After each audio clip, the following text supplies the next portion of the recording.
नमस्कार दोस्तों। R O exam में अब केवल एक दिन बचा हुआ है। उम्मीद करता हूँ आप सबकी तैयारी अच्छी हो, अच्छे से प्रिपेयर किया होगा।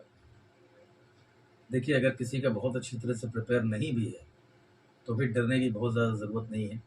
बस अपना कॉन्फिडेंस बना के रखें, क्योंकि देखिए जब कॉन्फिडेंस डाउन होता है तो बहुत सारे आते जाते सवाल भी गलत हो जाते हैं। और अगर कॉन्फिडेंस लेवल अच्छा है तो कई बार आप अपना दिमाग लगा के सही तुक्के भी लगा लेते हैं। तो कॉन्फिडेंस का बने रहना लास्ट मोमेंट पे बहुत ज़रूरी है। ठीक है, तो सबसे पहले तो आप लोगों को मेरी शुभकामनाएं 11 फरवरी वाले पेपर के लिए। उम्मीद करता हूँ आप सब अच्छा परफॉर्म करेंगे। बट एग्ज़ाम में जाने से पहले मैं आपके लिए खुशखबरी लेके आया हूँ। और खुशखबरी क्या है? देखिए, इलाहाबाद हाई कोर्ट की जो आर ओ और ए आर ओ की वैकेंसी है वो बस अब आने जा रही है। उम्मीद तो थी कि जनवरी में ही आ जाएगी, बट कुछ कारणों की वजह से ये जनवरी में नहीं आ पाई। बट अब फरवरी एंड में या मार्च के अंदर में ये वैकेंसी आ जाएगी। और इस वैकेंसी के लिए भी आपको सीरियस रहना है, क्योंकि इलाहाबाद हाई कोर्ट की जो वैकेंसीज होती हैं बहुत अच्छी वैकेंसीज होती हैं। तो आर ओ ए आर ओ का एग्ज़ाम देने के बाद आपको रिलैक्स नहीं होना है। देखिए, जो लोग यूपी पी सी एस का एग्ज़ाम दे रहे हैं वो तो वैसे भी आर ओ ए आर ओ का एग्ज़ाम देने के बाद यूपी पी सी एस की तैयारी में लग जाएंगे। पर कुछ लोग ऐसे भी होंगे जिन्होंने यूपी पी सी एस का फॉर्म नहीं डाला होगा, सिर्फ are O A R O की तैयारी करी होगी। तो उन लोगों के लिए मैं बता दूं कि इलाहाबाद हाई कोर्ट की वैकेंसी एकदम ऑलमोस्ट सेम होगी अपने कमीशन वाले are O A R O की तरह। आसान पेपर होगा, बहुत ज़्यादा दिक्कत नहीं होने वाली है। तो अपने इंथ्यूजियाज़म को बूस्ट करके रखें और पढ़ाई को कंटिन्यू रखिए 11 तारीख के बाद। ठीक है, अब इस रिक्रूटमेंट में कितनी वैकेंसीज आ रही हैं, कितनी पोस्ट होंगी, पैटर्न क्या होगा, एज लिमिट क्या होगी, ये सारी चीज़ें मैं आपको भी बताऊंगा इसी वीडियो के अंदर। बट आगे बढ़ने से पहले मेरी एक रिक्वेस्ट है, अगर आप चैनल पर पहली बार आए हैं तो काइंडली इस चैनल को सब्सक्राइब करें। अगर वीडियो आपको अच्छा लगे तो लाइक और शेयर ज़रूर करें। देखिए, किसी भी वैकेंसी से रिलेटेड सबसे पहले इन्फॉर्मेशन आपको इस चैनल से मिलेगी। और सिर्फ वैकेंसीज की इन्फॉर्मेशन ही नहीं, यहाँ तक कि आपको मैटर, कंटेंट और वीडियोस, ये सारी चीज़ें आपको इस ये चैनल अवेलेबल करवाएगा, जो कहीं ना कहीं आपके एग्ज़ाम प्रिपरेशन के लिए बहुत ज़्यादा हेल्पफुल साबित होगा। तो काइंडली इस चैनल को प्रमोट करें और लाइक, शेयर एंड सब्सक्राइब करें। तो चलिए अब हम अपनी वैकेंसी की ओर चलते हैं। तो Allahabad high court R O A R O की जो वैकेंसी 23-24 वाली है वो बस अब आने जा रही है। वैकेंसी कितनी, इसमें सीट्स कितनी होंगी? तो जहाँ तक अभी अभी तक की जो इन्फॉर्मेशन है उसके हिसाब से यहाँ पे 300 प्लस सीट्स होने वाली है। 300 plus seats Allahabad high court की वैकेंसी, मतलब it is a very good opportunity. इस अपॉर्चुनिटी को आपको ग्रैब करना ही चाहिए। ठीक है, अब देखिए, जो मैक्सिमम स्टूडेंट्स होते हैं जो इन सारी भर्तियों में अपना फॉर्म डालते हैं, उनकी पहली क्वेरी होती है कि सर इसमें सैलरी कितनी मिलेगी। जाहिर सी बात है, मनी मैटर्स। तो मैं आपको बता दूं कि जो आर ओ की सैलरी होती है वो लगभग 47,500 से लेके 47,400 के या 47,500 से लेके 1,51,000 तक जाती है। और जो ए आर ओ की सैलरी होती है वो 45,000 से लेकर 1.5 लाख के बीच में जाती है। तो आर ओ और ए आर ओ की सैलरीज में बहुत ज़्यादा डिफरेंस नहीं है। ठीक है, अब नेक्स्ट बात करते हैं इस पर क्वालिफिकेशन आपको क्या क्या चाहिए। तो क्वालिफिकेशन में ग्रेजुएट होना मैंडेटरी है, मतलब आप किसी भी सब्जेक्ट से ग्रेजुएट हो सकते हैं, चाहे आपने बीटेक किया हो, बीए किया हो, एमए किया हो, बीसीए किया हो, मतलब you should just be a graduate.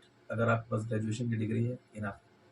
But graduation के साथ आपको ओ लेवल की सर्टिफिकेट की भी ज़रूरत पड़ेगी। तो जिन लोगों के पास ओ लेवल सर्टिफिकेट है वेरी गुड, जिनके पास नहीं है उनके पास कम से कम जो कंप्यूटर का डिप्लोमा कोर्स होता है CCC, वो तो आपके पास होना ही चाहिए, ये भी मैंडेटरी है।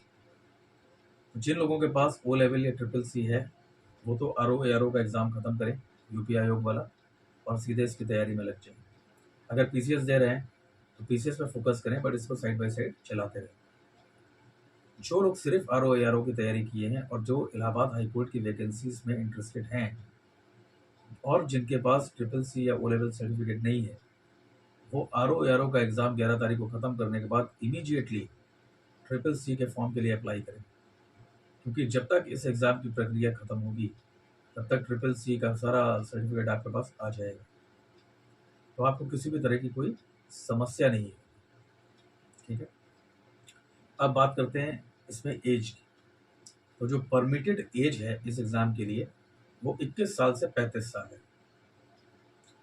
ये अलग बात है कि डिफरेंट रिजर्व कैटेगरीज में 5 साल तक का एज रिलैक्सेशन दिया जाता है, जैसे एससीज हो गए, एसटीज हो गए, ओबीसीज हो गए, इन सभी को 5 साल तक का एज रिलैक्सेशन मिलता है। बट जो पीएच कैटेगरी होती है उसमें एज रिलैक्सेशन लगभग 15 साल तक का है। ठीक है, तो पहली चीज़ सैलरी आपको पता चल गई कितनी है, वैकेंसीज कितनी है ये भी आपको पता चल गया, और इसके साथ साथ एज कितनी मांगी है वो भी पता चल गया। ठीक है, अब बात करेंगे इस एग्ज़ाम के पैटर्न के बारे में। तो इस एग्ज़ाम में बेसिकली 2 पेपर होने हैं।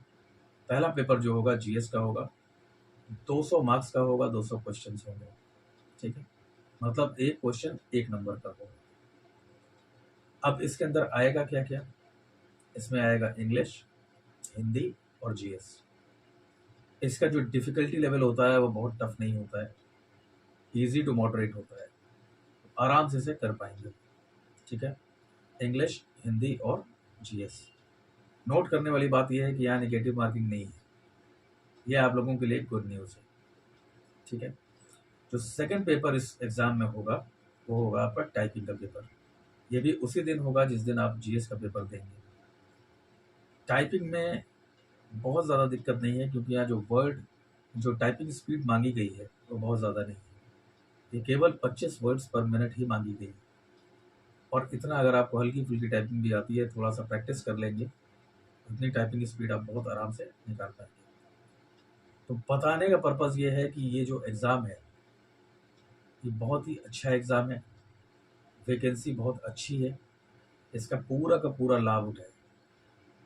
इलाहाबाद हाई कोर्ट की जो नौकरी होती है बहुत ही शानदार नौकरी है, तो इसे पकड़ने की कोशिश करें, पूरी मेहनत के साथ इसमें भी काम करें, सफलता मिलेगी। और इस एग्ज़ाम में अगर आपको गाइडेंस की ज़रूरत पड़े या आप मेंटरशिप में इंटरेस्टेड हो तो आप हमारा मेंटरशिप प्रोग्राम ज्वाइन कर सकते हैं, जो एक बहुत ही नॉमिनल फीस के साथ स्टार्ट कर दिया जाए।